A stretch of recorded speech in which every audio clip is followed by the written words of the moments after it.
Episode of the new hit sensation on the channel, we have Dinosaur Facts. Roar! Roar, roar, roar, roar, roar, roar, roar, roar, roar. All right, let's just do the T-Rex now.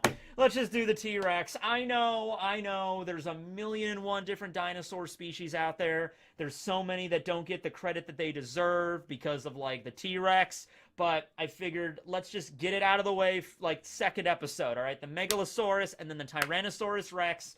Okay, the Tyrannosaurus Rex very easily is the single most famous dinosaur that's ever lived, okay? So if anybody ever makes a time machine, make sure to go back and tell the Tyrannosaurus they lived primarily around river and forest valleys in the United States, or what is the United States now, North America. So make sure to go back and tell the dinosaur, like, hey, you're gonna be the most famous dinosaur in the entire world. And the T-Rex, I'm sure, would be very happy about that, like, I'm so happy. The T-Rex can't, like, it wants to wipe its tears, but it can't because its arms are too small. It's like, I'm so happy, I'm so great. Oh, and then it'll eat you, but, you know, it'll be happy, all right?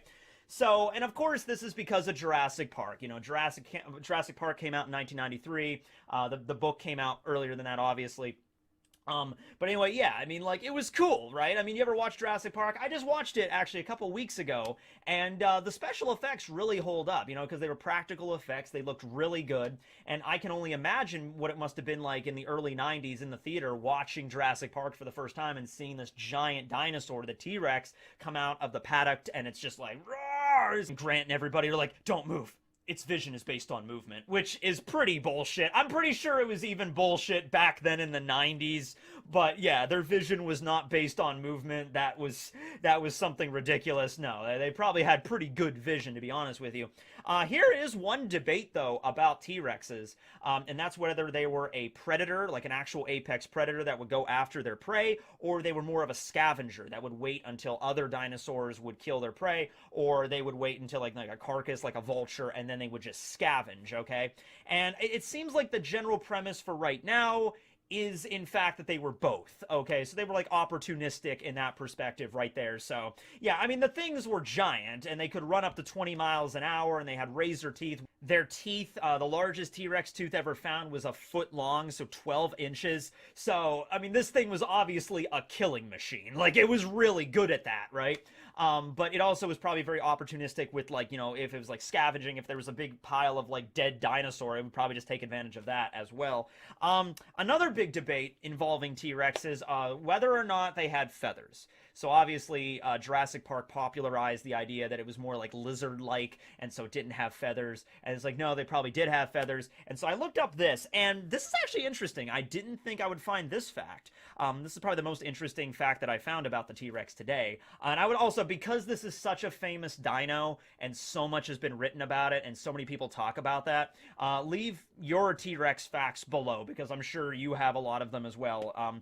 But the idea now, the general consensus in the community, is that T-Rex babies, like infants, were covered with feathers, but they might have very well lose their feathers, you know, as they grow older. Because it did seem rather contradictory, because it's like, oh, they did have feathers, they don't have feathers. And it's just like, how do you... But it's just like, no, it seems like some specimens did in fact have feathers, but they might have been like younger T-Rexes, and the older ones did not have feathers. So there might have been a situation there. Of course, T-Rexes and raptors and stuff are, you know, the distant ancestors of like modern day birds. So that would make sense there. They can live up to 30 years, which I think something there is actually in Jurassic Park, because Jurassic Park came out in the early 90s, and then Jurassic World came out in like 2015, and that was like, you know, like 25 years or something since, and the book was even earlier, of course. So it might have been a situation like the T-Rex was like old, and they mentioned that, like, oh, the T-Rex is like an old girl living in the, you know, living in the Jurassic World, you know, from the old park. So I guess that makes sense. They lived in like 30 years. 43 feet high and over 7.5 tons. So, yeah, but it can't see you unless you move. So it's like, yeah, I mean, evolutionarily, that just doesn't even make any sense. But yeah, that's what I have for you for T-Rexes. If you want to know more about them, they're all over the place, guys. It's the damn T-Rex. So I'm going to sprinkle some other really popular dinos throughout Dinosaur Facts. But for a while, I just wanted to tackle this one because it was like the big daddy or big mommy when it comes to, you know, dinosaurs and stuff. So we'll go through some more obscure ones, you know, as we continue. Also, one more thing. I keep forgetting to do this, but all right. So Down in the description of this video, there is a new P.O. Box address for my fan mail. Okay, so if you want to send me fan mail, go ahead, check it out in the description below. So if you have any fan mail that you've been sitting on for a while and just waiting for me to tell you, there it is. Sorry for the delay. All right, well, with that being said, I think that's everything I have to say. Barry, you have anything to add? Barry, this is neither the time nor the place for your shit, okay? I'll see you later, guys. Bye.